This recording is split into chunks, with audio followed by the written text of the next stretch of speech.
గారి విషయంలో, కిరణ్ రాయల్ గారి విషయంలో అంటే ఆగ మేఘాల మీద లక్ష్మి గారిని అరెస్ట్ చేయడానికి జైపూర్ రాజస్థాన్ జైపూర్ నుంచి పోలీసులు వచ్చేశారు, అరెస్ట్ చేశారు, తీసుకెళ్లిపోయారు. మరీ గమ్మత్తుగా ఈ విషయాన్నైనా 3 రోజులు ముందే చెప్పారు.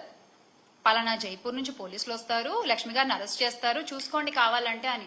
ఎగ్జాక్ట్ గా ఏదో కథ చెప్తే సినిమా తీసినట్టుగా ఎగ్జాక్ట్ గా అలాగే జరిగింది. కరెక్ట్ గా 3 days తర్వాత. అంత కరెక్ట్ గా ఎలా తెలుసు మీకు? మీరే ప్లాన్ చేశారా?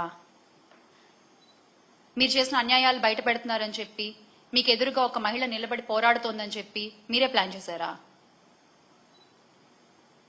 అంత ఆగమేఘాల మీద పక్క రాష్ట్రాల నుంచి మీరు అధికారులను తీసుకొచ్చి పని చేయించుకోగల సత్తా మీకుంటే, అంత పలుకుబడి మీకుంటే, సార్ ఆ పలుకుబడిని కొంచెం రాష్ట్ర ప్రయోజనాల కోసం వాడండి కదా, రాష్ట్ర మంచి కోసం వాడండి కదా.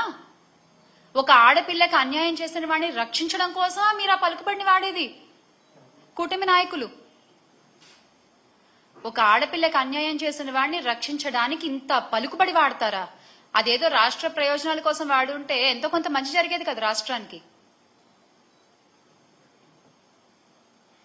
అంతకంటే దారుణం ఏంటంటే, అన్యాయం జరిగిన బాధితురాల్ని ఆదుకోకపోగా, అండగా నిలబడకపోగా, అసలు ఆమెని ఒక తేరుకోలేని ఒక సిచ్యువేషన్ లో పెట్టడం, అరెస్ట్ చేసి జైల్లో వేసేస్తే అయిపోతుంది అంతే.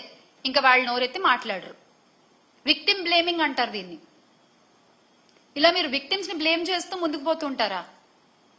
అంటే ఇది చూసి ఇంకొకళ్ళు ఎవరు బయటకు వచ్చి మాట్లాడరనా? మీ ధైర్యం?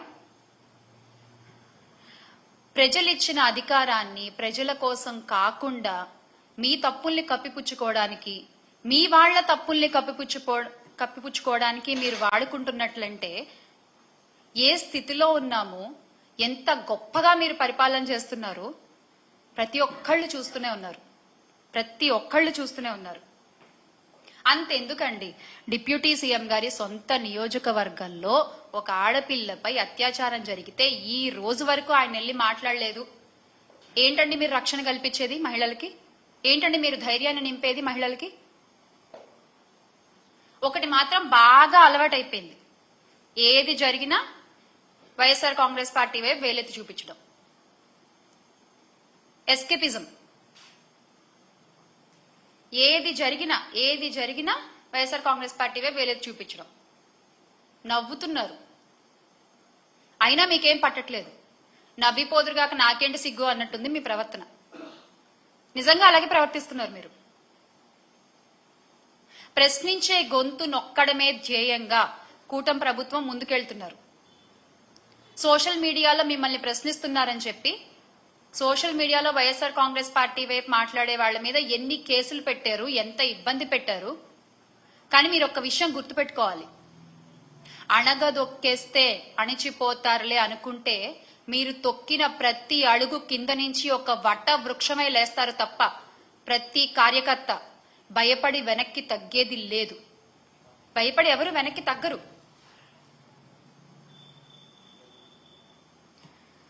లక్ష్మి గారి విషయంలో మళ్ళీ అంటే వాళ్ళ ఎందుకు చెప్తున్నానంటే, ఇన్నిసార్లు ఒక మహిళ, సరే ఆవిడ ఎటువంటి పరిస్థితుల్లో అయినా ఉన్న ఒక మహిళ ధైర్యంగా బయటకు వచ్చి నాకు అన్యాయం జరిగింది, నా భర్త బృందకుమార్ రెడ్డి 2021లో చనిపోయారు, ఆ తర్వాత ఆయన సన్నిహితుడు నాకు అండగా ఉంటా అన్నాడు, నా పిల్లలకు అండగా ఉంటానని నన్ను నమ్మబలికిచ్చాడు, నేను నమ్మి ఇంత డబ్బు ఇచ్చాను, ఇంత బంగారం ఇచ్చాను, ఈ రోజున అడుగుతుంటే ఏం పీకలేవు, నువ్వు నా వెంట్రుకు కూడా పీకలేవు, చంపేస్తా, ఇంకా నేను కొన్ని పదాలు మాట్లాడలేకపోతున్నాను.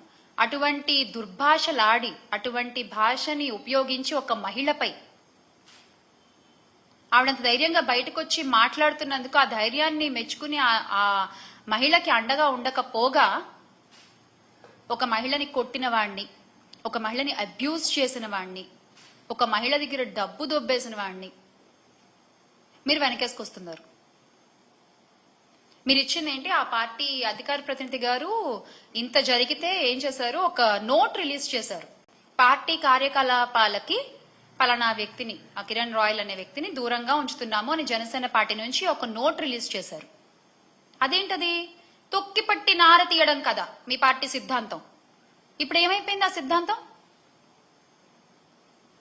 మీ వాళ్ళ దగ్గరికి వచ్చేసరికి ఆ సిద్ధాంతం ఏమీ ఉండదు కదా. వైఎస్ఆర్సీపీ ప్రభుత్వ హయంలో మహిళలు గాని యువతులు గాని వాళ్ళ చేతుల్లో ఒక ఆయుధంలా పనిచేసిన దిశ యాప్ ని మీరు నిర్వీర్యం చేశారు. అంత గొప్ప వ్యవస్థలు మీరు ఎలాగో తీసుకురాలేరు. కనీసం దాన్నైనా పునరుద్ధరించవచ్చు కదా. కనీసం ఆడపిల్లలకు ఒక ధైర్యంగా ఉంటుంది.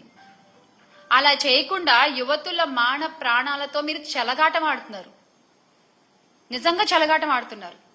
రాష్ట్రంలో శాంతి భద్రతలు క్షీణిస్తున్నా నిత్యం వాటిని డైవర్షన్ పాలిటిక్స్ తో కవర్ చేసుకుంటూ ప్రతి నెల ఒక్కొక్క టాపిక్ దొరుకుతుంది మీకు భలే. అసలు జరిగే అన్యాయాల్ని కవర్ చేయడానికి, జరిగే అన్యాయాల్ని డైవర్ట్ చేయడానికి, మీకు అనుకూలంగా ఉండేటువంటి పచ్చ మీడియాల్లో వాటిని యథేచ్ఛగా ప్రచారం చేయడము, ప్రజల్ని నమ్మించే ప్రయత్నం చేయడము. అంటే చట్టం అనే ఒక కనీస గౌరవం కూడా లేకుండా మీరు ముందుకు దూసుకుపోతున్నారు. అన్యాయాలు అరాచకాలు చేసుకుంటూ, అత్యాచారాలు చేసే వాళ్ళని వెనకేసుకొస్తూ. అందుకే ఎవరన్నా ప్రశ్నిస్తుంటే కూడా చంద్రబాబు నాయుడు గారు అది సహించలేని ఒక స్థితిలో ఉన్నారు. ప్రజల దగ్గర ఇన్ని ప్రశ్నలు ఉన్నాయి. ఈ రోజున ఇన్ని ప్రశ్నలు ఉన్నాయి ప్రజల దగ్గర. సరే, సూపర్ 6 హామీలు అంటామా, అవి పక్కన పెట్టండి. అవి కాకుండానే ఇన్ని ప్రశ్నలు ఉన్నాయి. వాటన్ని ప్రజలు అడిగితే ఈ రోజున సమాధానం చెప్పే స్థితిలో చంద్రబాబు నాయుడు గారు ఉన్నారా? కూటమి ప్రభుత్వం ఉందా? సానుభూతి పరులు, యాక్టివిస్టులు, ప్రతిపక్ష సోషల్ మీడియా కోసం పనిచేస్తుంటే వాళ్ళ మీద యథేచ్ఛగా కేసులు పెట్టి వాళ్ళని లోపల తోసేస్తే, ఎప్పుడు కేసులు అండి, ఎప్పుడో 3-4 సంవత్సరాల క్రితం కేసుల్ని కూడా బయటికి తీసి అరెస్ట్ చేస్తారు. ఒకవేళ వాళ్ళ మీద కేసులు ఏమి లేవనుకోండి, వీళ్లే కొత్తగా ఒక కేసు క్రియేట్ చేస్తారు. క్రియేట్ చేసి దాన్ని చూపించి జైల్లో వేస్తారు. ఎన్నికల్లో ఇచ్చిన హామీలు గాలి కొదిలేయడం, ప్రతి నెల ఇలా ఏదో ఒక వంకతో, ఏదో ఒక ఇష్యూతో డైవర్షన్ పాలిటిక్స్ చేయడం, తమ వైఫల్యాలన్నిటినీ